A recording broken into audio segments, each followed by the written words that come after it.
La Comisión Europea quería que el gas y la energía nuclear se clasificaran como energías renovables a partir del año 2023 y el Parlamento Europeo ha aprobado la decisión pese a la posición en contra de 328 parlamentarios de los 639 totales que no consideran que esas energías sean limpias. Soy Belén Montes y hoy en el debate, ¿por qué es un disparate que España haya dado la espalda a las nucleares? Hoy en el debate, el podcast diario de El Debate.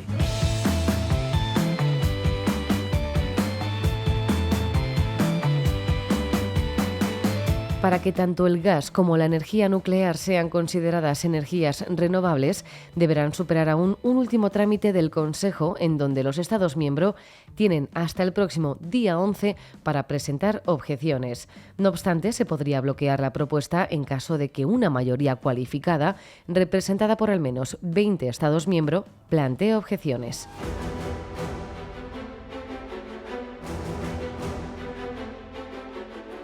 Hasta el momento, la decisión de clasificar el gas y la nuclear como inversiones sostenibles ha sido respaldada por los populares y los liberales europeos, mientras que la izquierda, los verdes y los socialistas la han rechazado. Carlos Reus es redactor de Economía de El Debate. Bueno, ese debate ha fracturado a la Unión Europea en dos bloques. Por un lado están los que están a favor de una apuesta total por la nuclear. Ahí tenemos a Francia, el país se ha jugado todo a la carta de la nuclear, tiene 56 reactores y tiene proyectada la construcción de otros muchos con un único objetivo, que es alcanzar la autonomía energética.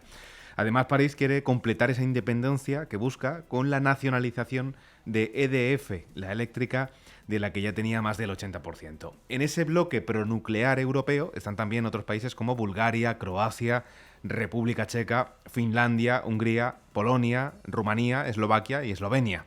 En el otro lado está el bloque de países que se oponen radicalmente a ese despliegue de la nuclear, que están haciendo todo lo posible por desmantelar, por borrar las centrales, los reactores nucleares de su estrategia. Ahí tenemos a Alemania, está también Austria o también España, nuestro gobierno, junto al resto, también junto a los gobiernos de Dinamarca y Luxemburgo, enviaron ya a finales de enero una carta a la Comisión Europea censurando la medida de incluir la nuclear y el gas dentro de la taxonomía de energía verde. En su escrito criticaron que esa decisión ponía en riesgo la transición energética. Es más, después de la decisión conocida esta semana por parte del Parlamento Europeo, Austria y Luxemburgo han anunciado, Belén, que van a recurrir la medida ante nada más y nada menos que el Tribunal Europeo de Justicia. El próximo 26 de julio, los ministros de Energía de la Unión Europea se citan para discutir la estrategia comunitaria ante un posible corte del gas ruso. En una entrevista concedida a la televisión del Principado de Asturias, Teresa Rivera, vicepresidenta tercera del Gobierno y ministra para la Transición Ecológica y el Reto Demográfico, se sumaba a la decisión de sus socios europeos de no apoyar la energía nuclear como renovable. Nosotros no compartimos, creemos que el gas natural, la energía nuclear, lógicamente son soluciones de transición con las que vamos a seguir conviviendo, pero eso no significa que sean verdes. Nos parece desafortunado el acto delegado de la Comisión, evidentemente respetamos el voto del Pleno del Parlamento, pero nos parece que al final es dar por verde lo que no es. España no quiere energía nuclear. Entonces, ¿qué hacemos si hay un corte del gas ruso y no tenemos suficiente con el argelino? Bueno, España cuenta con algo con lo que no cuentan otros países europeos, y es que hemos sabido diversificar las fuentes de suministro y que además la dependencia del gas ruso es muy baja. Apenas importamos un 8% desde Rusia. Si llegados el caso Argelia cortara el gasoducto, algo muy poco probable a día de hoy, contamos con otras fuentes de abastecimiento, ahí está el gas nigeriano o el gas de Estados Unidos, que podrían sostener la situación. Lo que sí es muy posible es que tengamos que aplicar un ahorro de consumo de gas en España para mandar nuestros excedentes a los países más afectados por un corte del gas ruso. Eso podría pasar este mismo invierno. Alemania o Austria consumen una parte muy importante del gas ruso. Si Rusia finalmente corta todo su suministro hacia Europa, estos dos países quedarían en una situación muy precaria. Llegados a este punto, el gobierno español podría aprobar un plan de racionamiento del gas y también de la electricidad. Pese a la decisión de Europa, España no ha puesto freno al desmantelamiento de sus centrales nucleares. De hecho, el gobierno de Sánchez se ha comprometido a desconectar los 7 reactores que siguen activos antes de 2035. Sí, así es. El gobierno español puso en marcha el pasado 2021 el Plan Nacional Integrado de Energía y Clima 2021-2030, más conocido como el PNIEC, que implica el cierre escalonado de esas 7 centrales nucleares que todavía están activas en España. Almaraz 1, en Extremadura, será la primera en desmantelarse si todo sigue en marcha a lo largo del 2027. Almaraz 2, su reactor gemelo, lo hará un año después. 2030 será un año clave para el fin de la nuclear en España. Está previsto que durante ese año cierren 3 centrales nucleares, Trillo en Guadalajara, Ascó 1 y Cofrentes también.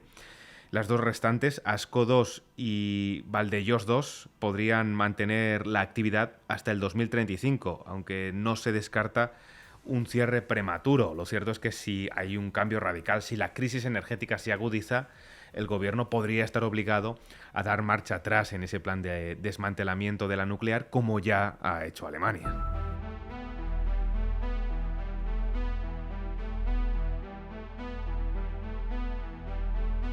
El doctor Alberto Corbí es director del grado de Física de la Universidad Internacional de La Rioja.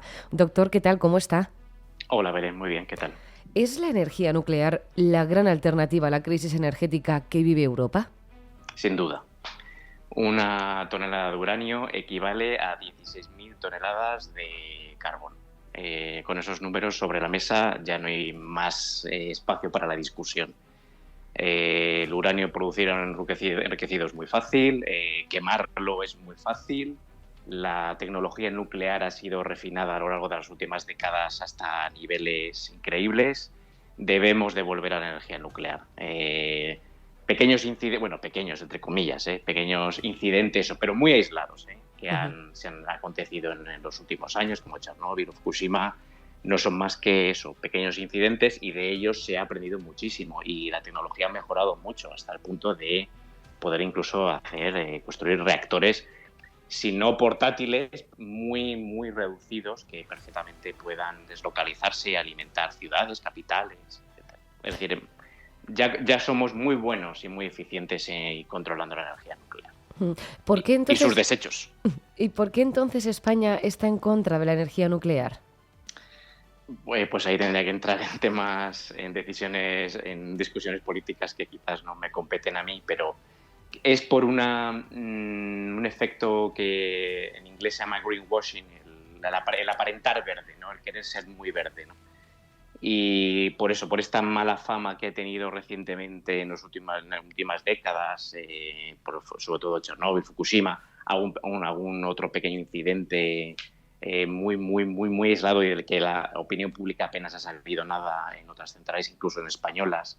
Y quizás teniendo también en cuenta el hecho de que genera residuos, porque sí que es verdad que genera residuos, los cuales son muy bien procesables y almacenables.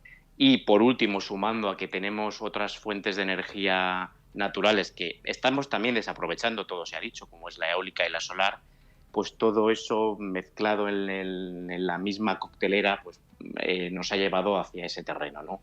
Pero es un camino que debemos desandar un poco, en mi opinión. Comentabas sobre los residuos nucleares. ¿Qué pasa con ellos? Pues nada, absolutamente nada. Los residuos nucleares de una central nuclear, una vez que ya no sirven, una vez que ya se han quemado, ¿vale? En realidad no se queman como tal, pero bueno, ya dejan de ser útiles, se catalogan muy eficientemente, se depositan en contenedores perfectamente aislantes y se llevan a cementerios nucleares como el de Trieste, por ejemplo, el de larga duración, y ahí se guardan bajo tierra de manera totalmente segura. Es decir, sí, produce residuos, pero son residuos muy, muy, muy, muy tratables. Doctor, acabamos de escuchar a la ministra Teresa Rivera decir que la decisión de la Comisión Europea da por verde lo que no es. ¿Esto qué significa? Vale, aquí creo que se ha producido una confusión. Aquí la Comisión Europea no está hablando de nada verde y no verde, ni rojo, ni ni fucsia.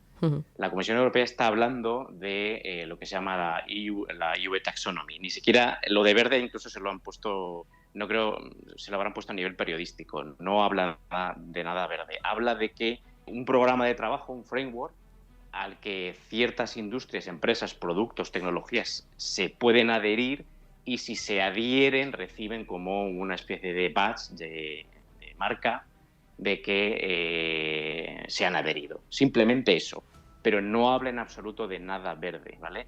Y las reglas de este marco de trabajo están muy bien definidas y en ninguna de ellas aparece la palabra verde ni ningún otro color. Entonces, claro, en política pues es muy fácil jugar con las palabras, salirse por la tangente, pero este marco de trabajo de la Comisión Europea es muy objetivo, ¿eh? Es muy objetivo. No, algo llamarlo verde es un epíteto muy difuminado, ¿no? Aquí la nomenclatura que utiliza es incluso muy científica y lo que debe de cumplir está muy bien sellado y pactado, ¿eh? Y aconsejado por comisiones científicas. Entonces, la decisión que puede llegar desde Europa, en tu opinión, sería una buena decisión.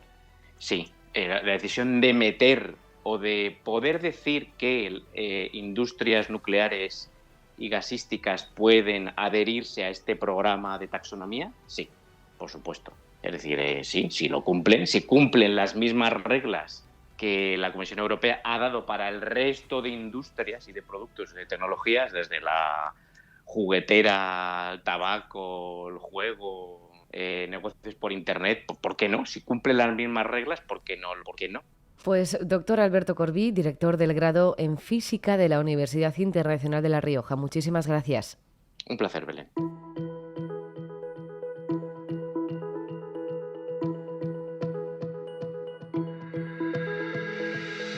Bruselas entiende la división que supone esta medida, pero reconoce que en este momento, con la guerra de Rusia aún activa, es importante tener una buena alternativa. Además, defiende su papel como actividades de transición para alcanzar una economía descarbonizada en 2050.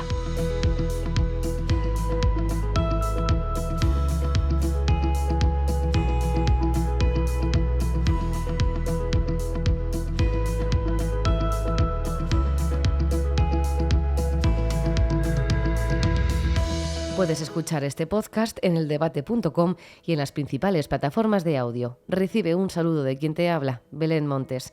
Gracias por estar al otro lado. Adiós.